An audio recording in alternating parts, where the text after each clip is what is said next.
Welcome to the Deep Dive.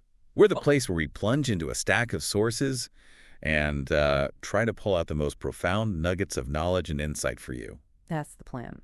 Today, we're navigating a really compelling narrative. It's set right at the edge of the known world, Shearwater Island. Mm-hmm. And our story kicks off with a woman, Rowan. She washes ashore, severely injured, brought in by this just wild Southern Ocean storm. Quite an entrance. It really is. And this isn't just, a simple survival tale. It's a proper deep dive into family loss, profound loss, actually, and the surprising resilience of hope, all set against this backdrop where nature just feels absolute. Yeah, that image of Rowan basically delivered by the sea, clinging to life, it's immediately striking. Dominic, he's the lighthouse caretaker who finds her, and he even notes, her kind of bewildering defiance against this ocean that's so wild, so cold. We're talking thousands of kilometers from anywhere. Wow. So our mission today really is to unpack all of that, explore the Salt family's unique life there, the secrets hidden inside the Shearwater global seed vault. Which sounds fascinating. Oh, it is. And also this desperate struggle, not just to save species, but human connections too, while, environmental threats are ramping up and personal grief is weighing everyone down. Okay, so let's unpack this world then. Shearwater Island itself. Mm-hmm. You described it as incredibly remote. What does that actually mean on a day-to-day level? 1,500 kilometers from any other land. Antarctica's the closest neighbor. Yeah. What does that kind of isolation demand from people? Well, it demands pretty much everything. I mean, that isolation defines the Salt family. Dominic, the father, he brought his kids. Raph is 18, Fenn's 17, and little Orly, just 9 to this lighthouse 8 years ago. 8 years, wow. Yeah. And it's not just a remote house. It's like a monument to an older way of life. It's got this huge, powerful Fresnel lens, but it's unlit. It kind of symbolizes that relentless vigilance, the self-reliance you need out there. Right. Dominic himself, he's a real jack of all trades, apparently. He's totally immersed himself in the history of lighthouse keeping, the old 4-hour shifts, lugging oil, that constant watching. And it's more than just the physical distance, isn't it? The island itself seems heavy. Sources say it feels haunted by sealers, whalers. Yeah, there are remnants, like these huge, rusting penguin barrels on the coast. Penguin barrels? What were they for? It's grim. They weren't just for oil storage. Apparently, king and royal penguins were stuffed inside alive to be boiled down. Oh, that's horrific. It is. And this lingering sense of violence, these voices the kids sometimes hear, how does that affect them? Does it impact their daily life, how they see their own struggles? Well, it seems to. It's like a constant reminder that trauma, whether it's human trauma or environmental trauma, it isn't just history. It's a living presence there. It subtly shapes how they act, how they see things. Mm-hmm. Fenn and Orly and even Dominic, they seem to feel the island is literally stained by it all. They hear these voices, maybe spirits of the slaughtered animals, in the wind. So it's palpable. Yeah. Dominic apparently considered leaving when Orly first mentioned them.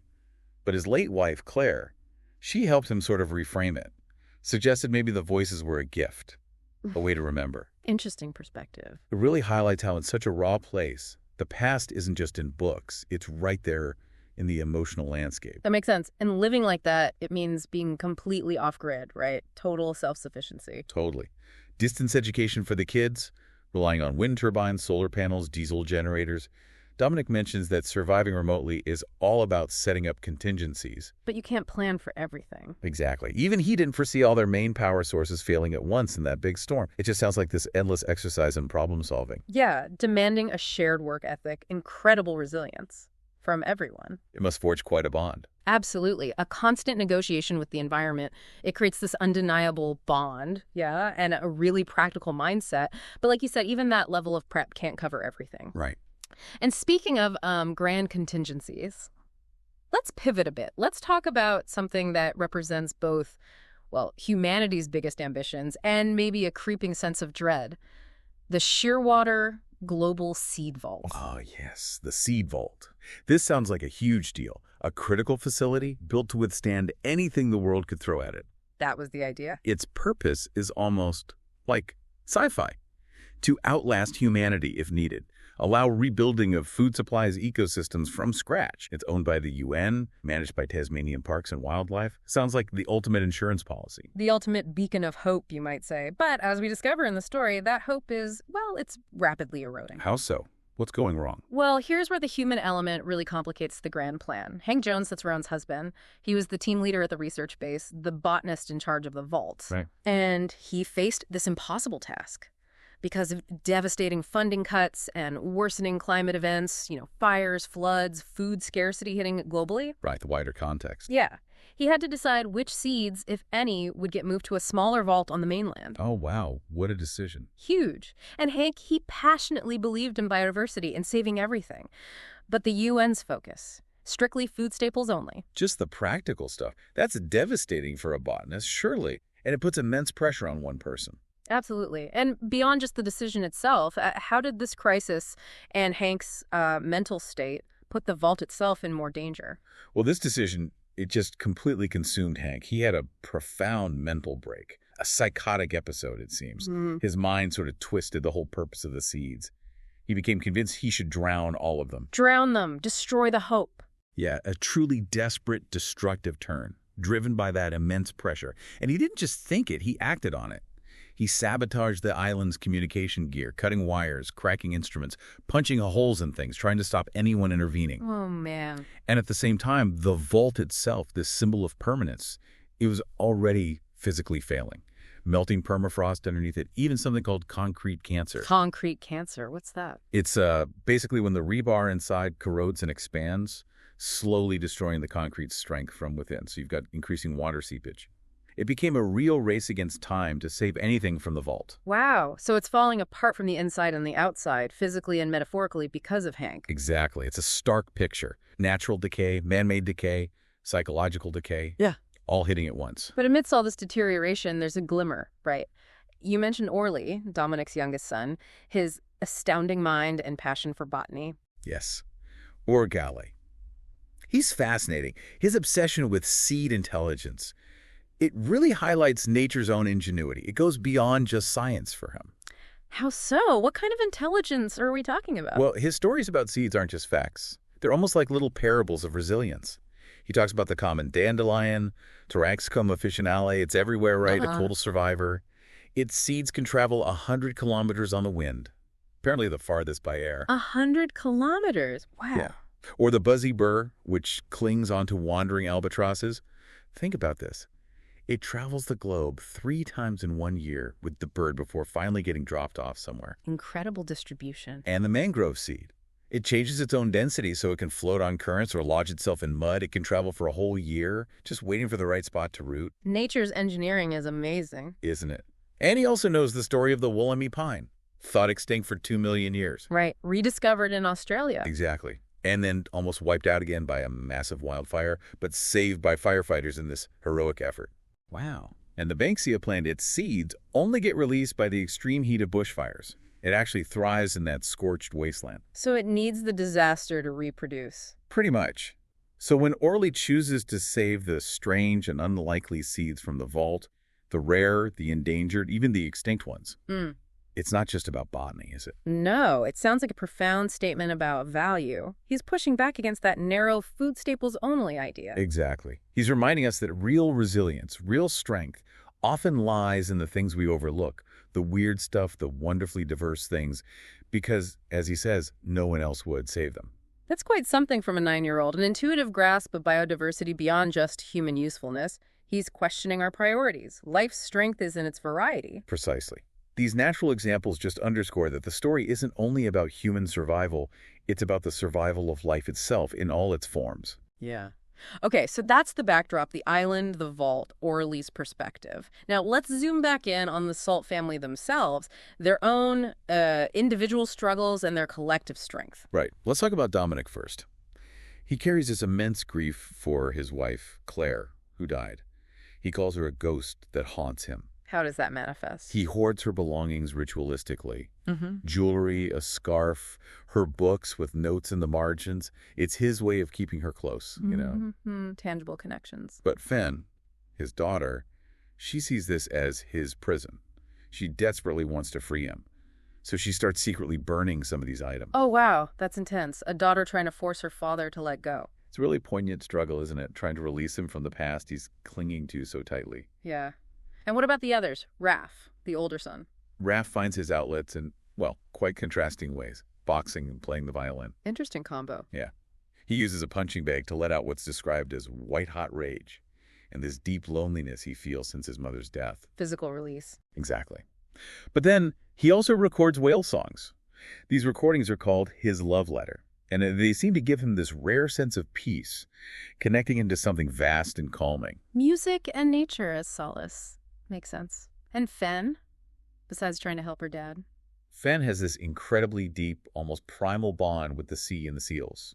She literally lives among them sometimes, even helps deliver a seal pup at one point. Wow. Really connected to the wildness of the place. Totally. But then she has that horrific encounter with Hank. He actually tries to drown her. Oh, God, I remember you mentioning that. That must have been terrifying. Absolutely. Yeah. And it becomes this chilling turning point for her. It hardens her resolve, not just to survive, but to eventually get off the island. I can imagine. And after that trauma, she cuts all her hair off, short. It's this really symbolic act, like she's shedding the victimhood, forging a new identity of strength, breaking free. Visible transformation. So, despite all these intense individual struggles, grief processed in different ways, they somehow stick together. Yeah, they do. Dominic, Raph, Fen, Orderly. They've supported each other through so much loss. The sources call them an unbreakable four. Unbreakable four. I like that. Raph and Fen really stepped up, helping raise Orly after Claire died. Their bond, it's constantly tested by everything happening on Shearwater, but ultimately it seems to get stronger. It's a real testament to family, isn't it? Stripped bare of everything else. Messy, powerful, enduring. Definitely. And all these dynamics, all this history, it's thrown into sharp relief when Rowan mysteriously arrives. Right. Rowan washing ashore. Let's get into her story and the truths she starts to uncover. Okay, so Rowan isn't just fleeing a storm. She's carrying her own heavy burden of trauma. Her home back in the snowy mountains. It was this beautiful wildlife corridor garden she'd created. It burned down in a bushfire. Oh no, another climate-related disaster hitting close to home. Exactly. And it left her feeling paralyzed by loss. There are also hints about a past drowning her son named River. God, so much loss. Why did she come to Shearwater then? She came because Hank, her husband, sent a message pleading for help. Said he was in danger. So she was expecting, what, to rescue him? Probably something like that. But what she actually finds is way more shocking. She discovers Hank isn't just in danger, he's been imprisoned by Dominic in a secret room under the vault's air shaft. Imprisoned by Dominic. Why? Well, Dominic's reason was clear: to protect his kids, especially after Hank tried to drown Fen. Hank's psychosis had made him violent and destructive. Okay, that makes a grim kind of sense, protecting his family. Yeah. Dominic admits he was really suspicious of Rowan at first. Her timing seemed too convenient. She was evasive. He wondered if she was somehow involved in Hank's plans. Understandable suspicion, given the circumstances. But what's really remarkable is how Rowan, despite her own fear, her distrust, her grief, she starts to connect with the Salt family. How does that happen? Slowly. She starts helping with chores, helping repair the vault after Hank's sabotage. And gradually, she forms this unexpected deep bond with Dominic. An attraction there. Seems so. But it also seems like her empathy for the kids, their sort of simple kindness towards her, is what really starts to break through her own paralysis. It changes her perspective. It's powerful, isn't it? Healing doesn't always happen in isolation. Sometimes it's about reaching out, being needed, connecting with others. Exactly. And these new connections, they lead to some incredibly powerful moments of collective action. Moments of hope, even. Like the whale rescue you mentioned. Yes. The whale rescue, that's probably the most dramatic example. A mother humpback and her calf get beached. Oh, a terrible situation. They're so vulnerable out of the water. Totally. And the whole family, including Rowan now, they work together, straining as hard as the rest of us, Dominic notes. Just backbreaking work for hours, trying to refloat these massive animals against the tide, against the odds. Incredible effort. What does that moment really show? It shows this amazing, almost instinctive collective strength. Empathy in action. They push past exhaustion, all focused on this shared purpose that's bigger than their own survival at that moment. And wasn't there something extraordinary that happened with the mother whale? Yes. This is the real aha moment. Just as they finally get her floating, the mother whale twists in the water. She breaches, angling her huge body away from their little boat at the last second, avoiding capsizing them. Wow. Like she knew. It feels like it. Dominic, Raph, Rowan, they were right there. It seems almost intentional, this profound protective act. It hints at this deep interconnectedness, maybe, a protective instinct that crosses species lines. Care and connection aren't just human things. That's stunning. What a moment. And that must have had a huge emotional impact on everyone. Oh, definitely. The whale rescue acts as the catalyst. It brings the family closer, allows them to sort of actively engage with their grief, maybe. Oh, so. Well, after that, there's this celebratory dinner, and Dominic and Fen finally reconcile properly. Yeah. And then Fen, she burns the rest of Claire's belongings. All of them. Yeah. But this time it doesn't feel destructive. It feels symbolic. Like she's actively freeing her father, freeing them all, really, to acknowledge the past but finally move forward. That's a huge shift. An act of agency, not just quiet suffering. Exactly. And Raph makes a big shift, too. He smashes his hydrophone, the device he used to record the whale song. Smashes it. What? Yeah. Wasn't that his solace? It was. But it seems like it wasn't out of anger this time, more like a deliberate choice. Signaling he needs to find new ways to process his emotions, ways beyond just channeling that white-hot rage or escaping into the recordings. It's like he's actively seeking new paths to healing. Recognizing the past informs them, but doesn't have to define their future choices. That's powerful. It is. And this whole experience, this shared effort and emotional release, it leads Rowan to make a profound choice herself. About staying. Yes. She decides to stay with Dominic and his family. She contrasts the desolate feeling she had before of not wanting anything with this new unfulfilled want she feels for Dom. Ah, so the connection with Dominic is real. Very real. And she even offers to build a shared workshop in this beach house Dominic dreams of building someday. It's this clear commitment to a shared future, even knowing the world is dangerous and changing. Wow. From paralyzed by loss to planning a future. That shows how healing can really open doors you never expected. It really does. It's a testament to human connection, blooming even in the most desolate places, like you said. But the outside world is still encroaching, right? The ship is coming. Yes. The naval ship RSV Nuina is on its way to pick up the family and whatever seeds they can salvage.